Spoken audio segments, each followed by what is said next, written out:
Hey, if you want to get some epic anime merch that you're not going to find anywhere else, check out our online store, AnimeUproar.com. We have Escanor, Praise the Sun, Meliodas, Feel the Wrath, Bon, Love the Pain, more Escanor, more Meliodas, and other things too, so check us out, link in the description. What is up everybody, it's Animac here for AnimeUproar, and today I will be talking about Escanor's brand new form, Escanor's ultimate form, which allowed him to maintain the power of the One beyond just 1 minute. And it appears that Escanor was even able to enhance the power of the One through this new form, referred to as the One Ultimate or the Ultimate One. But even though this new Ultimate Escanor is the ultimate badass warrior who managed to stand against the Demon King and even get the upper hand, much to the Demon King's surprise and frustration, I have to emphasize that it's not all good news for Escanor. In chapter 328, we learned the truth about the source of Escanor's new power and the tragic consequences of his decision to use it. I will be addressing all of that right here in this video, so let's get into the action and the drama right now. If you enjoyed the 7 Deadly Sins content on this channel and you want to see more, please leave a like to let me know. And if you're new to AnimeUproar, don't forget to subscribe and hit that notification bell to turn on all notifications. The brand new season of the 7 Deadly Sins anime is now airing in Japan.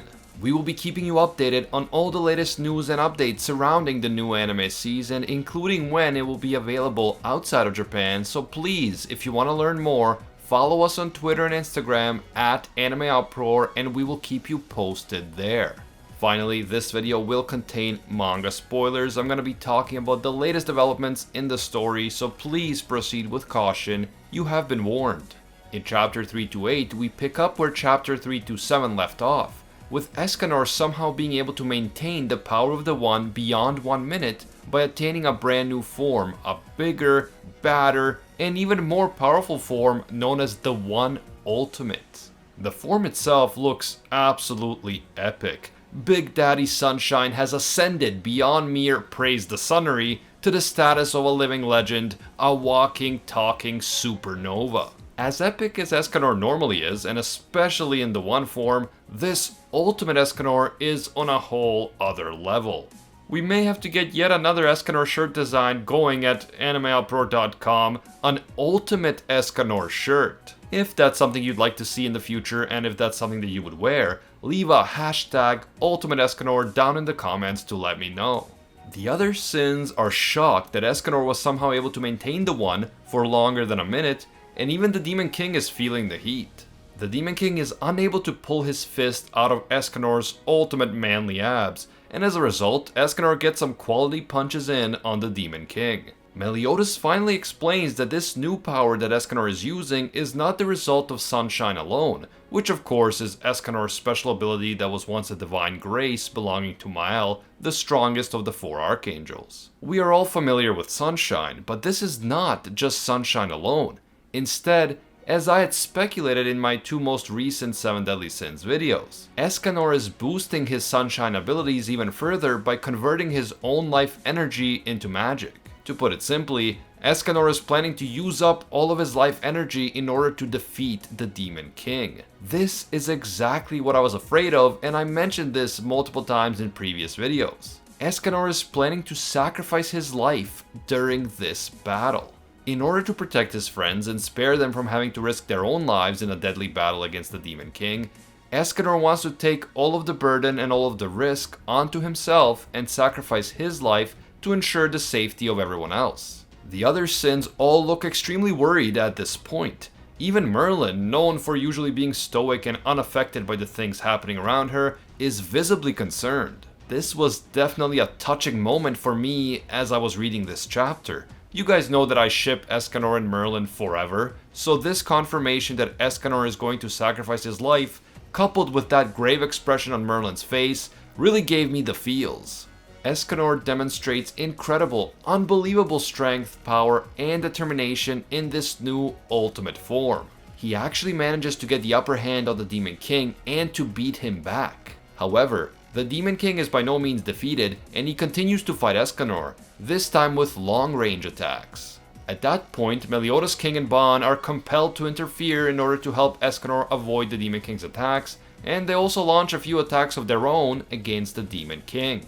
But Escanor isn't having any of that. He repeats that he doesn't want the Sins to interfere because he intends to defeat the Demon King on his own. Escanor is determined to do it on his own because he wants to be the only one who has to suffer and the only one who has to die. He wants to take all the sacrifice onto himself so that his friends don't have to suffer. However, Meliodas has had enough, and he even asks Escanor, "What are you doing, idiot?" Meliodas says that if Escanor wants him to move out of the way and let him continue to fight on his own, Escanor will have to force Meliodas out of the way himself. Meliodas proclaims that he didn't invite Escanor to join the 7 Deadly Sins just so Escanor could act out like this and so that he could sacrifice his own life so easily. Escanor responds by reminding Meliodas and the rest of the Sins how much they helped him in his life, including all the effort they put in to help him learn to control his power. Escanor, who before joining the 7 Deadly Sins was incredibly lonely and depressed, asks Meliodas and the Sins if they have any idea how happy that made him feel. Back then, Escanor was a young, lonely, insecure, and depressed boy who was terrified of his own power, but the Sins took him in, they helped him, and they made him a member of their close-knit group.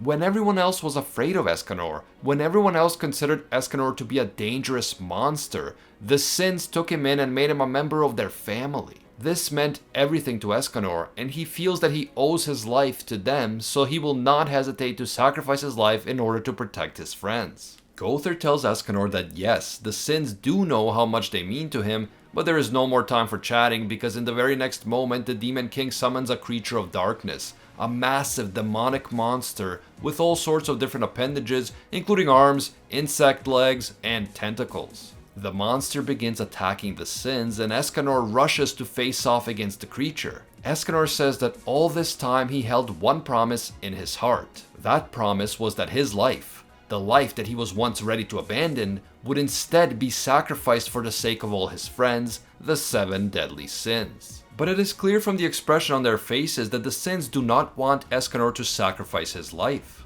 They appreciate his love for them and his commitment to their friendship, they are touched by how much they mean to him, but they don't want him to throw away his life either. As Escanor attempts to get to the giant demonic creature first, Meliodas beats him to it. Meliodas says that if Escanor intends to put his life on the line for them, then it only makes sense that they would do the same for him. Escanor sees that all the Sins, including King, Merlin, Gowther, Ban, and Diane, are rushing in to help.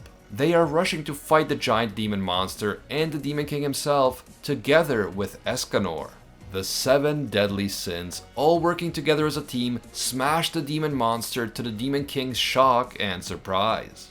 But in the next moment, Escanor addresses all of the Sins directly and he tells them that it's too late for him to turn back now. Because of that, he has an order for all of them. He asks them to let him fight alongside them so that they can all be together as friends to the very end. The final 2 pages of chapter 3 to 8 clearly imply that Escanor has already gone beyond the point of no return, that he has used up too much of his life energy already. It is implied that it is already too late and that Escanor is going to die regardless, so he wants to put in one last grand effort in this battle against the Demon King before his body gives out and he dies. All the Sins look incredibly sad. Meliodas even has to wipe tears away from his eyes as he agrees to fight together with Escanor to the end. On the final page, this battle is referred to as the final battle for the 7 Deadly Sins, and there is a strong indication that Escanor is about to meet his tragic end. If this really is the case, it will be a truly sad, although noble end for Escanor. But let's not jump to conclusions just yet, because the manga has definitely psyched us out in the past, so just because this battle has been referred to as the final battle, doesn't mean that it really is the final battle. And just because it has been implied that Escanor may die, doesn't mean that he really will die after everything is said and done. Don't forget what I said months ago. We are still going to see Arthur and Excalibur make an appearance. I am confident that we haven't seen the last of them, even though Arthur is supposed to be dead. So the idea that Escanor will die and there will be no way to bring him back to life is definitely premature at this point. We'll have to wait and see what happens, but I know enough about this manga and about Nakaba Suzuki not to make any definitive predictions about how and when this story will end. The next chapter, chapter 329, is being billed as a battle between the Demon King and Zeldris. So it is fair to assume that in chapter 329, the focus will return to the inside of Zeldris' soul, where the battle for control of Zeldris' body is being waged between him and Gelda on the one side and the Demon King on the other. We always knew that just like with the previous battle against the Demon King back when he was possessing the body of Meliodas, this battle would have to be waged on two separate fronts, on the inside and on the outside. At first, Zeldris was unconscious on the inside and the Demon King was doing a good job of keeping him docile. But now, the vampire waifu Gelda is in there with Zeldris, and from what we know about her so far, she is not the type of woman to accept the Demon King's control of her beloved's body. We can expect a harsh battle to rage between Zeldris and Gelda versus the Demon King on the inside, while the battle between the Demon King and all 7 of the 7 deadly sins also rages at the same time on the outside. Things are really speeding up and heating up, and unless something drastic happens, this battle could be resolved in the next few chapters. But even if this battle is resolved, will it really be the final battle, or are we still in for more surprises from the Supreme Deity? As I said earlier, I expect that we still haven't seen the last of Arthur and Excalibur, and I am certain that we haven't seen the last of Hawk and the Mother of Chaos, so we might still get yet another showdown over in Purgatory at some point in the near future. Let me know what you guys think. Is Escanor really dying, or will Nakaba Suzuki find a way to save him? And is this battle really ending, or are we still in for more twists and turns? Let me know down in the comments. You know I always love hearing from you. If you enjoyed this video and you want to see more, please leave a like to let me know. And if you happen to be new to AnimeUproar, don't forget to subscribe and hit that notification bell. Don't forget to follow us on Twitter and Instagram at AnimeUproar for all the latest 7 Deadly Sins news and updates, including news and updates about the new anime series.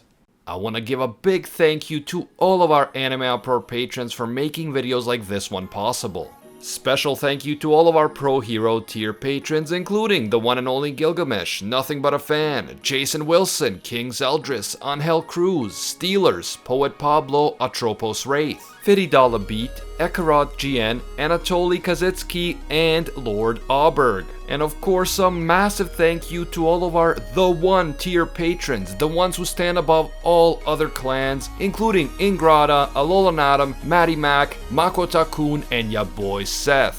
If you enjoy our videos and you feel that they provide value for you, consider supporting us on Patreon. Even a single $1 will give you access to our patron-only Discord. And to show our gratitude, your name will appear in our videos along with these amazing people. As always, thank you guys so much for watching, and until next time, see ya, Space Cowboys.